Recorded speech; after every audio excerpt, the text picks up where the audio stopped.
Halo, Assalamualaikum warahmatullahi wabarakatuh. Selamat datang di perkuliahan Manajemen Keuangan.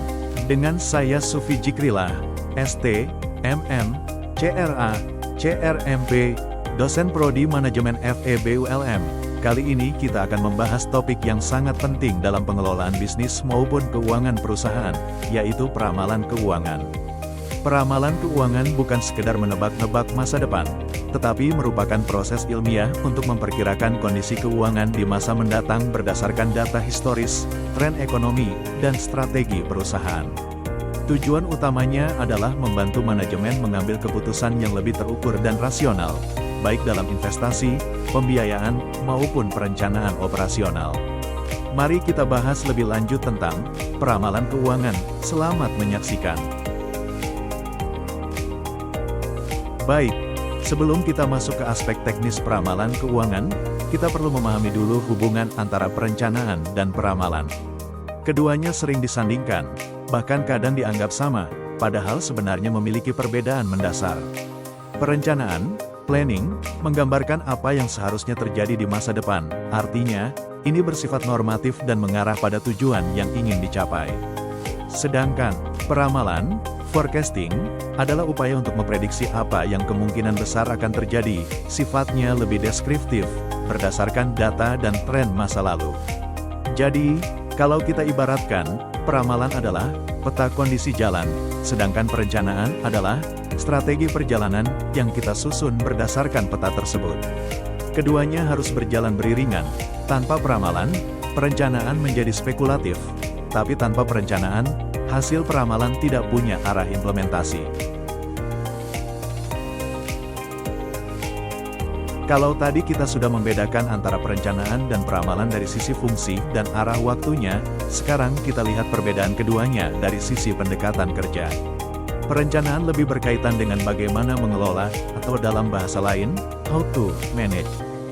Di sini ada 3 tahap penting. Planning, yaitu menetapkan tujuan dan strategi. Implementation, yaitu menjalankan rencana yang sudah dibuat. Dan evaluation, yaitu menilai apakah hasilnya sesuai dengan target yang diharapkan. Sedangkan peramalan lebih berkaitan dengan bagaimana menganalisis, atau how to analyze. Proses ini melibatkan kegiatan seperti estimasi, perkiraan, proyeksi, dan ekspektasi berdasarkan data masa lalu dan indikator ekonomi. Jadi, bisa kita simpulkan bahwa perencanaan membutuhkan peramalan sebagai dasar pengambilan keputusan. Tanpa peramalan yang akurat, perencanaan menjadi seperti menembak dalam gelap. Selanjutnya, kita bisa melihat perbedaan sudut pandang antara how to manage dan how to analyze. How to manage bersifat manajerial, artinya berfokus pada tindakan praktis, bagaimana mengelola sumber daya, membuat keputusan, dan menjalankan strategi agar tujuan organisasi tercapai. Sedangkan how to analyze bersifat akademis atau scientific, yaitu berbasis pada data, metode analisis, dan pendekatan ilmiah yang sistematis. Dalam konteks peramalan keuangan, ini berarti kita tidak sekedar menebak, tetapi menggunakan bukti empiris dan model matematis untuk menghasilkan prediksi yang terukur. Dengan kata lain, perencanaan yang baik sangat bergantung pada kualitas peramalan. Kalau peramalannya salah, maka rencana yang disusun pun akan menyimpang. Karena itu, peramalan harus didukung oleh basis data dan informasi yang valid, lengkap, dan relevan, supaya keputusan yang diambil bisa lebih akurat dan efektif. Perencanaan keuangan merupakan bagian integral dari perencanaan organisasi secara keseluruhan, atau sering disebut corporate planning. Artinya, keuangan tidak bisa dipisahkan dari strategi besar perusahaan, karena seluruh keputusan bisnis, mulai dari produksi, pemasaran, hingga ekspansi, semuanya membutuhkan dasar finansial yang kuat. Melalui perencanaan keuangan, perusahaan berusaha menghindari kesalahan pengambilan keputusan, terutama yang berkaitan dengan penggunaan sumber daya dan investasi. Dengan perencanaan yang baik, perusahaan bisa menghasilkan keputusan yang lebih rasional, mengalokasikan dana secara efisien, dan pada akhirnya meningkatkan kinerja keuangan serta daya saing perusahaan. Jadi, secara sederhana, perencanaan keuangan membantu kita untuk memperkirakan posisi dan kondisi keuangan di masa depan, sehingga manajemen dapat lebih siap menghadapi perubahan dan tantangan bisnis yang akan datang. Selain membantu memprediksi kondisi keuangan di masa depan, perencanaan keuangan juga berperan sebagai panduan arah pertumbuhan perusahaan. Setiap organisasi pasti mengalami perubahan, baik karena faktor internal seperti ekspansi bisnis, maupun eksternal seperti perubahan pasar dan regulasi. Nah, disinilah perencanaan keuangan berfungsi untuk mengendalikan arah perubahan tersebut, agar tetap sejalan dengan tujuan jangka panjang perusahaan. Dengan kata lain, perencanaan keuangan bukan hanya tentang angka atau laporan keuangan, tetapi tentang strategi pertumbuhan berkelanjutan. Tujuan utamanya adalah memastikan setiap keputusan investasi, pembiayaan, maupun pengeluaran operasional dapat mendukung perkembangan perusahaan secara konsisten dan stabil. Jadi, bisa kita simpulkan bahwa perencanaan keuangan berfungsi seperti peta arah yang menuntun perusahaan untuk tumbuh tanpa kehilangan kendali. Sekarang kita masuk ke bagian model perencanaan keuangan. Menurut Stephen A. Ross dan rekan-rekannya, model perencanaan keuangan bisa sangat bervariasi tingkat kompleksitasnya, mulai dari model yang sederhana sampai yang sangat detail dan terintegrasi. Namun, terlepas dari perbedaannya, semua model perencanaan keuangan memiliki dua komponen utama yang selalu ada. Yang pertama adalah ramalan penjualan.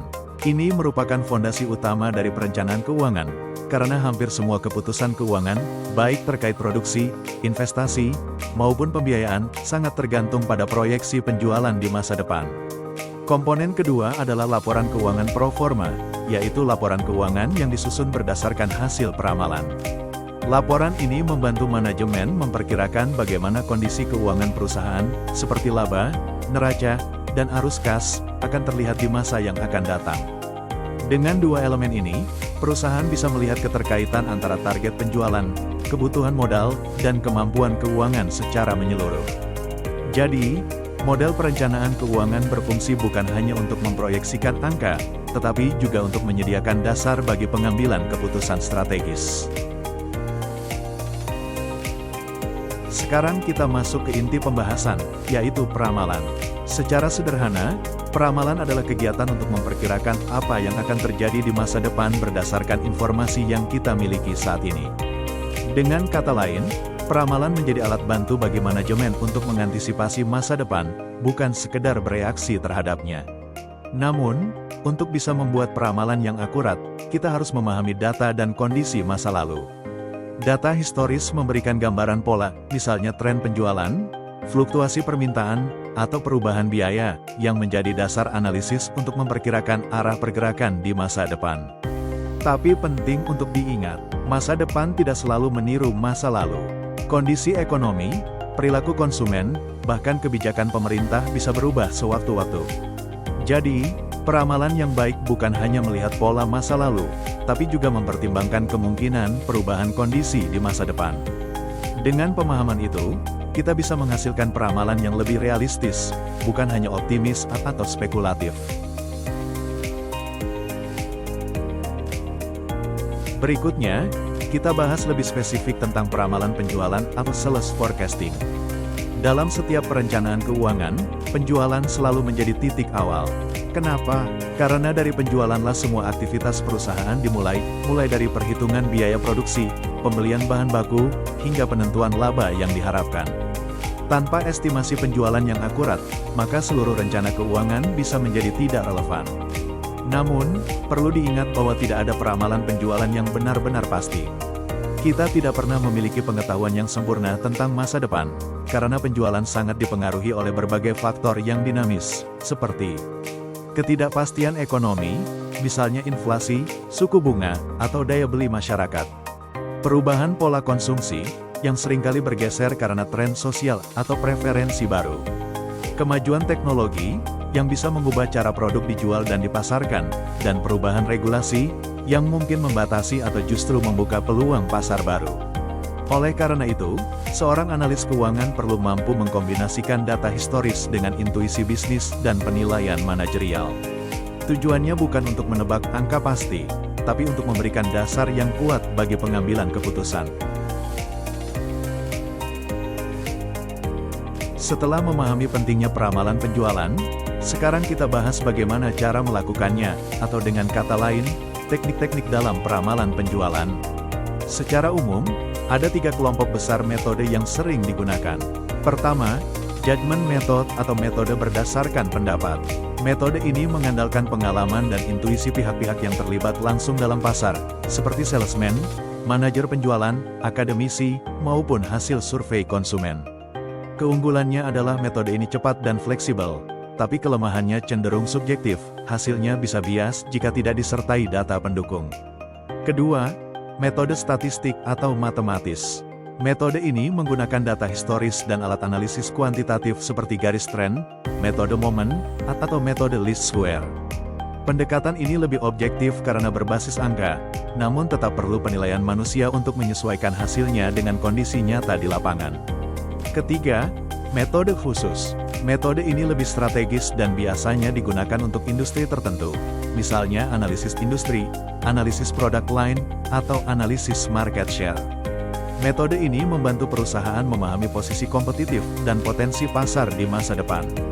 Jadi, dalam praktiknya, perusahaan seringkali mengombinasikan ketiga metode ini, menggabungkan penilaian ahli, data historis, dan analisis pasar, agar hasil peramalan menjadi lebih akurat dan kredibel.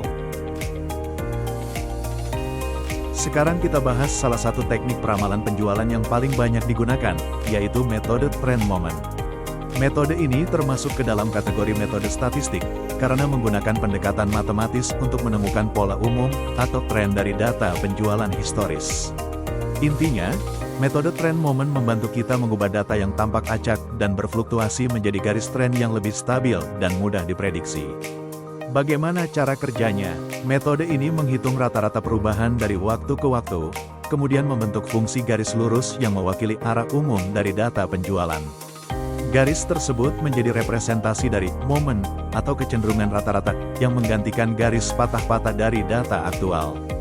Dengan kata lain, tren momen berfungsi untuk menyederhanakan pola masa lalu agar kita bisa memperkirakan kondisi penjualan di masa depan dengan lebih jelas dan sistematis.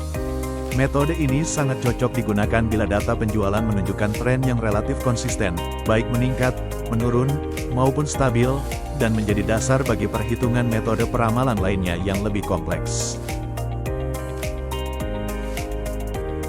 Setelah kita memahami konsep dasar dari metode trend moment, sekarang kita lihat bagaimana rumusnya dibentuk secara matematis. Persamaan umum yang digunakan adalah Y sama dengan A plus B kali X, di mana Y adalah nilai hasil ramalan, X adalah variabel waktu atau periode pengamatan, A merupakan konstanta, intercept, dan B adalah koefisien arah atau slope garis tren. Untuk menentukan nilai A dan B, kita gunakan dua persamaan berikut.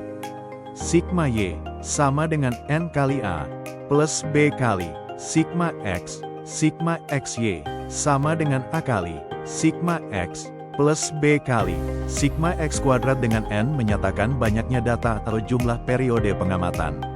Secara sederhana, perhitungan ini membantu kita menemukan garis terbaik yang mewakili pola data historis. Nilai A menentukan posisi garis pada sumbu vertikal, sedangkan B menunjukkan arah dan kecepatan tren, apakah penjualan cenderung naik, turun, atau stabil. Jadi, metode ini bukan hanya soal menghitung angka, tapi tentang menerjemahkan data masa lalu ke dalam bentuk fungsi yang bisa digunakan untuk memprediksi masa depan.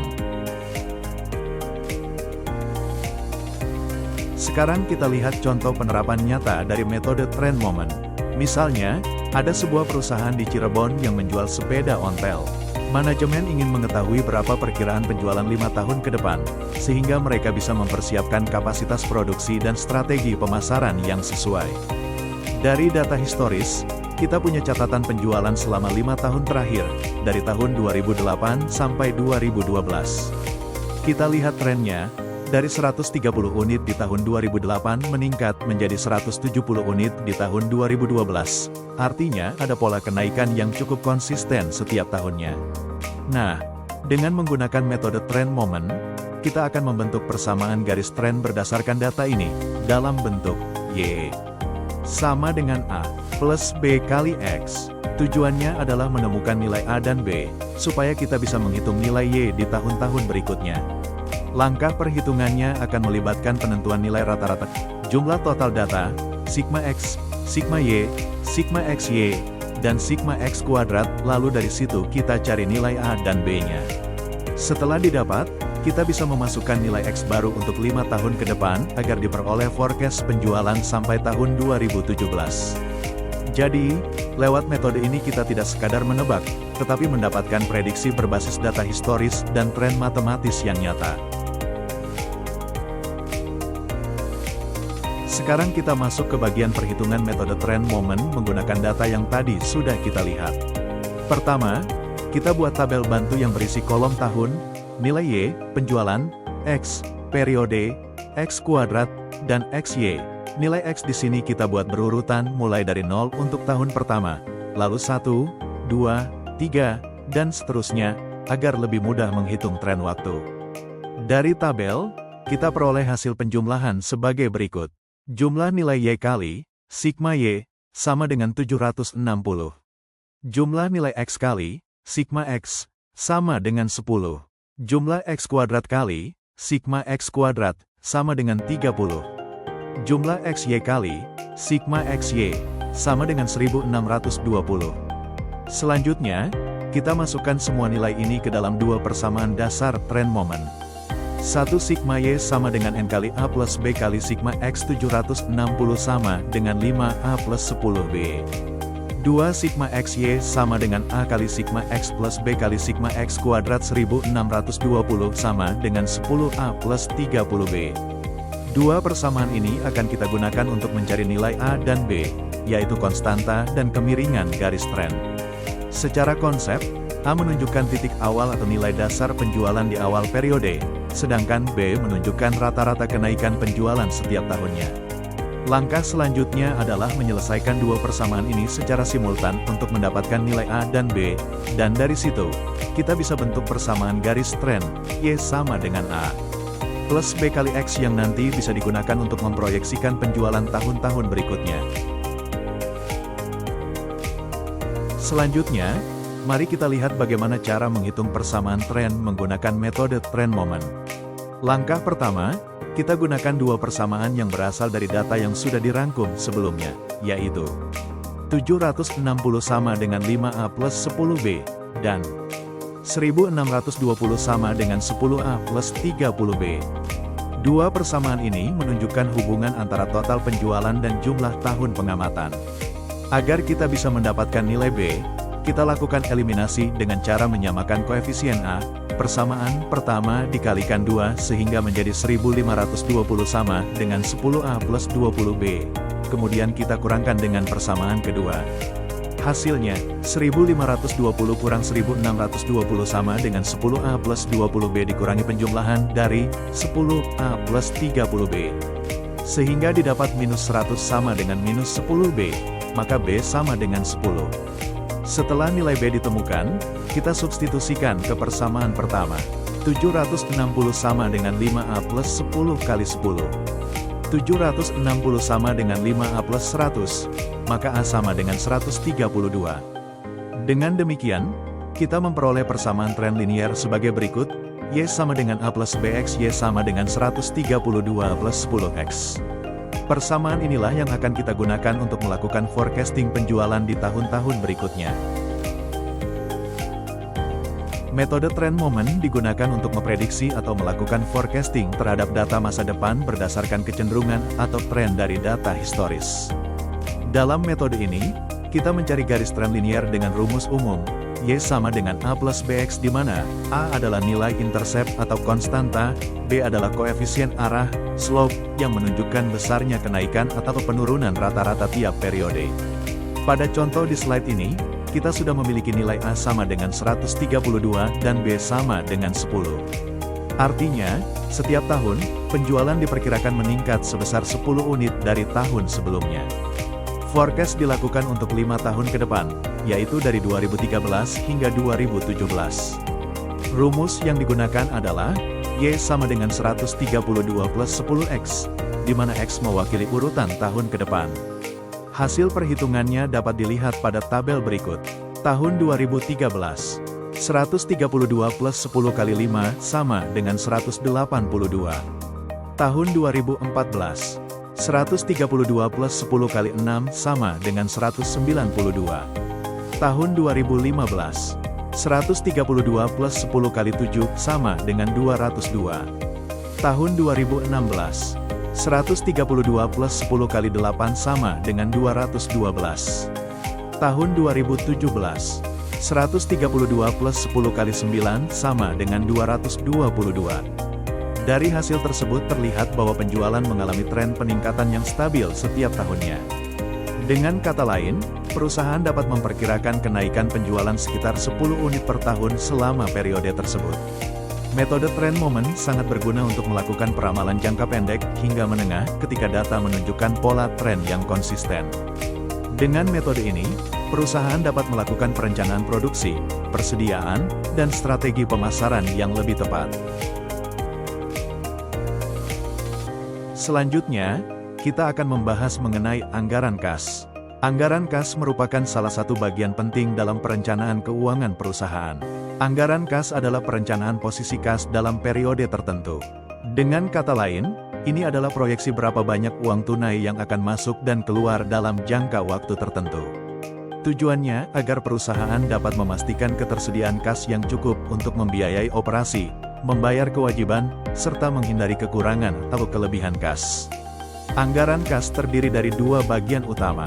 Perencanaan penerimaan kas, yaitu memperkirakan sumber dan jumlah kas yang akan masuk. Perencanaan pengeluaran kas, yaitu memperkirakan jumlah kas yang akan dikeluarkan untuk berbagai keperluan perusahaan. Beberapa faktor yang dapat memengaruhi aliran kas masuk dan keluar diantaranya adalah aktivitas perkreditan dan pengumpulan piutang, pembayaran melalui wesel berjangka, pelunasan pada hari terakhir periode potongan, dan kebijakan potongan penjualan. Faktor-faktor ini penting untuk diperhatikan karena dapat memengaruhi waktu dan jumlah kas yang benar-benar tersedia bagi perusahaan. Melalui penyusunan anggaran kas yang baik, perusahaan bisa mengatur likuiditasnya dengan lebih efektif dan mengantisipasi potensi kekurangan dana di masa depan. Berikutnya, kita akan membahas tentang sifat aliran kas, baik aliran kas masuk maupun aliran kas keluar. Sifat aliran kas dapat dibedakan menjadi dua, yaitu yang bersifat kontinu dan yang tidak kontinu. Aliran kas kontinu berarti terjadi secara rutin atau berkelanjutan dalam periode tertentu. Sedangkan aliran kas tidak kontinu biasanya terjadi secara tidak teratur atau hanya pada waktu tertentu saja. Pada slide ini, kita bisa lihat contoh aliran kas keluar yang bersifat kontinu, misalnya pengeluaran kas untuk pembelian bahan baku, serta pembayaran upah dan gaji karyawan. Kedua jenis pengeluaran ini terjadi secara rutin setiap periode produksi atau setiap bulan. Dengan memahami sifat aliran kas ini, perusahaan dapat mengatur arus keuangannya dengan lebih baik, terutama untuk memastikan bahwa kas selalu tersedia untuk kebutuhan operasional yang berulang. Aliran kas tidak kontinu adalah pengeluaran kas yang tidak terjadi secara rutin. Biasanya pengeluaran ini hanya dilakukan pada waktu-waktu tertentu, tergantung pada keputusan manajemen atau kondisi perusahaan. Beberapa contoh aliran kas keluar yang bersifat tidak kontinu antara lain, pembayaran bunga pinjaman atau biaya keuangan, pembayaran dividen kepada pemegang saham, pembayaran pajak perusahaan, pembagian pendapatan antar perseroan, pelunasan atau pembayaran angsuran hutang, pembelian kembali saham perusahaan, dan pembelian aktiva tetap, seperti gedung, mesin, atau kendaraan operasional. Semua transaksi ini tidak dilakukan setiap bulan, tetapi biasanya berdasarkan keputusan strategis perusahaan. Karena itu, penting bagi manajemen untuk memperkirakan waktu dan jumlah pengeluaran tersebut agar tidak mengganggu kas operasional sehari-hari. Jadi, dengan memahami perbedaan antara aliran kas yang kontinu dan tidak kontinu, perusahaan dapat merencanakan arus kasnya dengan lebih efektif. Tujuannya tentu agar likuiditas tetap terjaga dan kegiatan bisnis berjalan lancar. Selanjutnya, kita akan membahas tentang aliran kas masuk atau cash inflow, yaitu penerimaan kas yang masuk ke perusahaan dari berbagai sumber. Sama seperti aliran kas keluar, aliran kas masuk juga dapat bersifat kontinu maupun tidak kontinu. Pertama, aliran kas masuk yang bersifat kontinu, yaitu penerimaan yang terjadi secara rutin. Contohnya, hasil penjualan produk secara tunai, dan hasil pelunasan piutang dari pelanggan. Kedua sumber ini umumnya menjadi pemasukan utama dalam kegiatan operasional sehari-hari perusahaan. Berikutnya, Untuk aliran kas masuk yang bersifat tidak kontinu, penerimaan ini tidak terjadi setiap periode dan sifatnya lebih sporadis. Misalnya berasal dari penyertaan pemilik perusahaan, penjualan saham, penerimaan kredit dari bank, serta penjualan aktiva tetap yang sudah tidak terpakai lagi. Dengan mengenali sumber-sumber kas masuk ini, manajemen bisa memisahkan mana penerimaan yang bersifat rutin dan mana yang hanya sesekali, agar perencanaan kas perusahaan menjadi lebih akurat. Keseimbangan antara aliran kas masuk dan kas keluar, baik yang kontinu maupun tidak, sangat penting untuk menjaga likuiditas perusahaan agar selalu sehat. Anggaran kas disusun bukan hanya sekadar mencatat pemasukan dan pengeluaran, tapi memiliki tujuan strategis agar perusahaan dapat menjaga keseimbangan keuangannya. Tujuan yang pertama adalah menunjukkan posisi kas sebagai akibat dari perencanaan operasi perusahaan. Dengan anggaran kas, manajemen bisa melihat posisi kas saat ini dan memprediksi kondisi kas di masa depan. Kedua, anggaran kas juga menunjukkan kelebihan atau kekurangan kas. Ini penting agar perusahaan tahu kapan perlu menambah dana, atau kapan memiliki kas berlebih yang bisa dimanfaatkan untuk investasi. Ketiga, anggaran kas membantu menentukan kebutuhan pinjaman atau sebaliknya, menunjukkan adanya kas yang menganggur yang bisa diinvestasikan. 4. Koordinasi dan pengendalian. Selain itu, anggaran kas juga berfungsi untuk mengoordinasikan kas dengan berbagai aspek keuangan perusahaan, seperti total modal kerja, penjualan, investasi, dan hutang. Dengan begitu, semua aktivitas keuangan bisa berjalan selaras dan terkontrol. Terakhir, penyusunan anggaran kas juga berguna untuk menetapkan dasar perkreditan yang sehat, serta menjadi alat pengendalian posisi kas agar perusahaan tetap likuid dan efisien.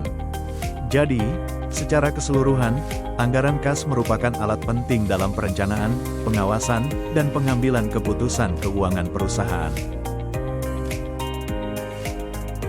Mari kita lihat apa saja manfaat penyusunan anggaran kas bagi perusahaan. Secara umum, anggaran kas memiliki peran penting dalam membantu perusahaan memahami kondisi keuangannya, apakah sedang berada dalam posisi surplus atau defisit. Dengan adanya anggaran kas, manajemen dapat mengetahui kapan perusahaan akan kekurangan kas sehingga bisa segera menyiapkan langkah antisipatif, misalnya mencari sumber pendanaan tambahan.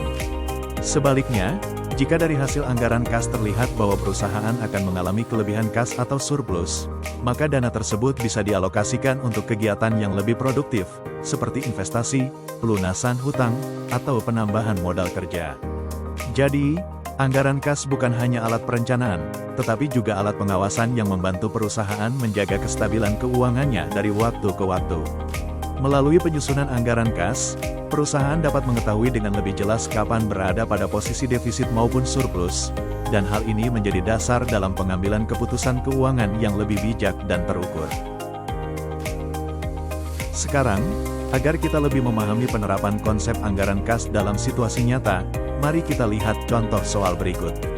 Diketahui bahwa perusahaan RMF memiliki rencana penjualan untuk beberapa bulan ke depan seperti yang terlihat pada tabel di slide ini. Rencana penjualan dimulai dari bulan September tahun 2001 hingga Agustus tahun 2002. Pada tabel terlihat fluktuasi jumlah unit penjualan di setiap bulannya, misalnya. Bulan September tahun 2001 sebanyak 100 unit. Bulan Oktober turun menjadi 75 unit. Lalu meningkat kembali di bulan Desember menjadi 200 unit, dan seterusnya hingga bulan Agustus tahun 2002. Data seperti ini akan kita gunakan untuk menyusun anggaran kas perusahaan, baik dari sisi penerimaan maupun pengeluaran kas.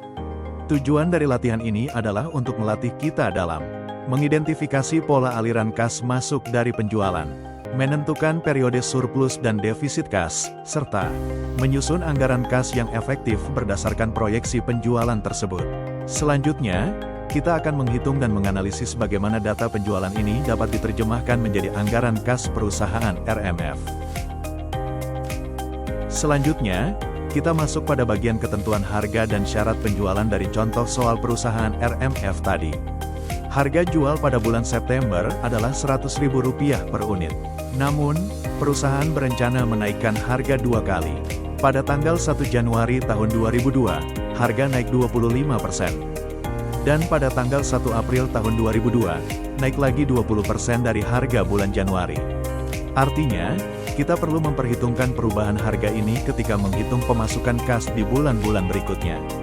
Berikut adalah syarat-syarat penjualan yang ditetapkan perusahaan. 20% dari penjualan dibayar tunai pada bulan yang sama, 50% dibayar 1 bulan setelah penjualan, tanpa bunga, 40% dibayar 2 bulan kemudian, dengan bunga 5% per bulan. Dan 10% dianggap sebagai piutang tak tertagih. Syarat ini penting untuk menghitung cash inflow, karena tidak semua penjualan langsung menghasilkan penerimaan kas pada bulan yang sama.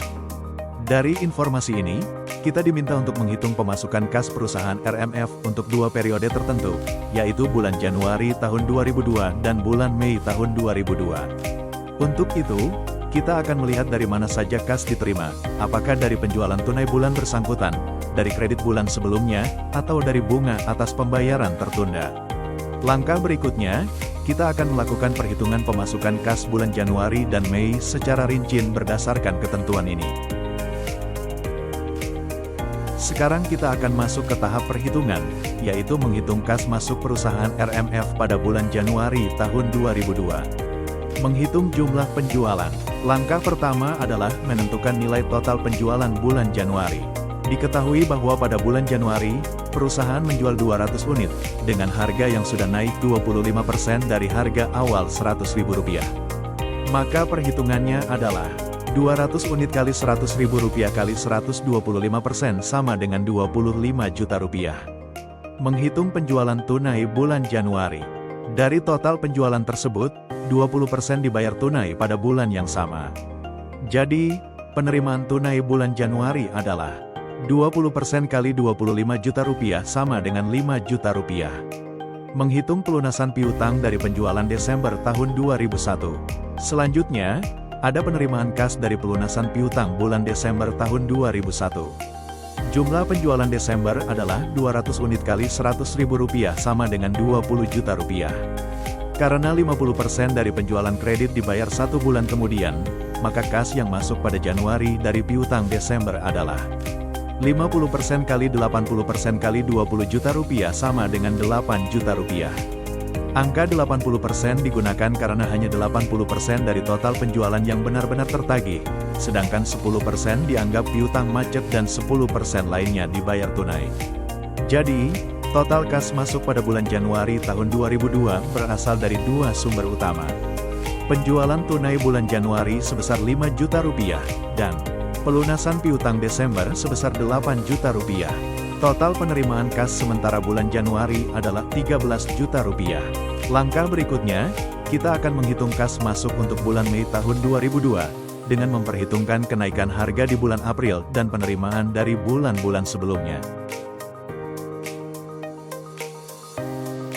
Selain dari penjualan tunai dan pelunasan piutang bulan Desember, pada bulan Januari tahun 2002 perusahaan juga menerima pelunasan dari penjualan bulan November tahun 2001. Jumlah penjualan bulan November adalah 100 unit kali Rp100.000 sama dengan Rp10 juta. Dari total tersebut, sebagian merupakan penjualan kredit yang baru dibayar 2 bulan kemudian, yaitu pada bulan Januari tahun 2002. Menghitung pelunasan kredit. Sesuai syarat, 40% dari penjualan kredit dibayar 2 bulan setelah transaksi, dan hanya 80% dari total kredit yang berhasil tertagih. Maka pelunasan kas bulan Januari dari penjualan November adalah 40% kali 80% kali Rp10 juta sama dengan Rp3.200.000. Menghitung bunga dari pembayaran tertunda. Karena pembayaran dilakukan 2 bulan kemudian, perusahaan mengenakan bunga 5% per bulan selama 2 bulan. Jadi, total bunga yang diterima adalah 2 kali 5% kali Rp3.200.000 sama dengan Rp320.000. Rekapitulasi kas masuk bulan Januari tahun 2002. Dengan demikian, total kas masuk bulan Januari terdiri dari beberapa sumber. Penjualan tunai bulan Januari sebesar Rp5 juta. Pelunasan piutang bulan Desember tahun 2001 sebesar Rp8 juta. Pelunasan piutang bulan November tahun 2001 sebesar Rp3.200.000. Bunga dari piutang bulan November tahun 2001 sebesar Rp320.000. Sehingga total kas masuk bulan Januari tahun 2002 adalah Rp16.520.000. Dari hasil perhitungan ini, kita bisa melihat bagaimana penerimaan kas pada satu bulan tidak hanya berasal dari penjualan bulan yang sama, tapi juga dari pelunasan penjualan di bulan-bulan sebelumnya. Hal ini menunjukkan pentingnya memahami time lag antara penjualan dan penerimaan kas dalam penyusunan anggaran. Setelah kita menghitung kas masuk pada bulan Januari tahun 2002, sekarang kita lanjutkan dengan perhitungan kas masuk untuk bulan Mei tahun 2002. Menghitung jumlah penjualan bulan Mei tahun 2002. Jumlah penjualan bulan Mei adalah 400 unit, dan pada bulan April harga sudah naik 2 kali, yaitu naik 25% di bulan Januari, lalu naik lagi 20% di bulan April dari harga Januari. Sehingga harga bulan Mei menjadi Rp100.000 kali 125% kali 120% sama dengan Rp150.000 per unit. Maka total penjualan bulan Mei adalah 400 unit kali Rp150.000 sama dengan Rp60 juta. Menghitung penjualan tunai bulan Mei. Dari total penjualan tersebut, 20% dibayar tunai pada bulan yang sama. Jadi, penerimaan tunai bulan Mei adalah 20% kali Rp60 juta sama dengan Rp12 juta. Selain itu, perusahaan juga menerima pelunasan dari penjualan bulan April tahun 2002. Pada bulan April, penjualan hanya 100 unit, dengan harga Rp100.000 kali 125% kali 120% sama dengan Rp150.000 per unit. Maka total penjualan bulan April sama dengan 100 kali Rp150.000 sama dengan Rp15 juta. Dari penjualan kredit tersebut, 50% dibayar 1 bulan kemudian dan hanya 80% yang tertagih, sehingga 50% kali 80% kali Rp15 juta sama dengan Rp6 juta. Jadi, total kas masuk pada bulan Mei tahun 2002 terdiri dari penjualan tunai bulan Mei, Rp12 juta, dan pelunasan piutang bulan April, Rp6 juta. Sehingga total kas masuk bulan Mei tahun 2002 adalah Rp18 juta. Dari contoh ini, kita bisa melihat bagaimana perubahan harga dan kebijakan pembayaran memengaruhi jumlah kas yang diterima perusahaan setiap bulannya. Inilah pentingnya perencanaan dan pemantauan anggaran kas agar perusahaan selalu siap dalam menghadapi perubahan arus keuangan. Sekarang, kita tambahkan satu lagi sumber penerimaan, yaitu pelunasan piutang dari penjualan bulan Maret tahun 2002. Jumlah penjualan pada bulan Maret tahun 2002 adalah 200 unit kali 125% kali Rp100.000 sama dengan Rp25 juta. Dari penjualan tersebut, 40% dibayar 2 bulan setelahnya, yaitu pada bulan Mei, dan 80% dari total kredit berhasil tertagih. Maka pelunasan kas bulan Mei dari Maret adalah 40% kali 80% kali Rp25 juta sama dengan Rp8 juta. Untuk pembayaran yang ditunda 2 bulan, perusahaan juga mengenakan bunga 5% per bulan. Jadi, total bunga yang diterima pada bulan Mei adalah 2 kali 5% kali Rp8 juta sama dengan Rp800.000. Sekarang kita bisa menjumlahkan seluruh sumber penerimaan kas bulan Mei tahun 2002, yaitu penjualan tunai bulan Mei, Rp12 juta, pelunasan piutang bulan April, Rp6 juta, pelunasan piutang bulan Maret, Rp8 juta, bunga dari penjualan bulan Maret, Rp800.000, sehingga total kas masuk bulan Mei tahun 2002 adalah Rp26.800.000. Dari perhitungan ini, kita bisa melihat bahwa aliran kas perusahaan tidak hanya berasal dari penjualan tunai, tetapi juga dari piutang pelanggan dan bunga keterlambatan pembayaran. Inilah mengapa penting bagi perusahaan untuk mengelola dan memantau piutang dengan baik, agar arus kas tetap lancar. Sebagai penutup, dapat saya simpulkan bahwa peramalan keuangan dan penyusunan anggaran kas memiliki peran yang sangat penting bagi keberlangsungan perusahaan. Melalui peramalan yang berbasis data dan analisis yang akurat, kita dapat memperkirakan kondisi keuangan di masa depan serta mengambil keputusan yang lebih terukur dan efisien. Sementara itu, anggaran kas membantu perusahaan mengelola arus kas agar selalu dalam kondisi sehat, mengetahui kapan akan terjadi surplus maupun defisit, dan menyiapkan langkah antisipatif sejak dini. Jadi, dengan perencanaan yang baik dan pengendalian kas yang tepat, perusahaan dapat tumbuh lebih stabil, berdaya saing, dan siap menghadapi perubahan ekonomi di masa depan. Demikian perkuliahan kita kali ini. Semoga bermanfaat, memberikan wawasan baru, serta memberikan inspirasi bagi kita semua. Terima kasih, dan sampai jumpa. Wassalamualaikum warahmatullahi wabarakatuh.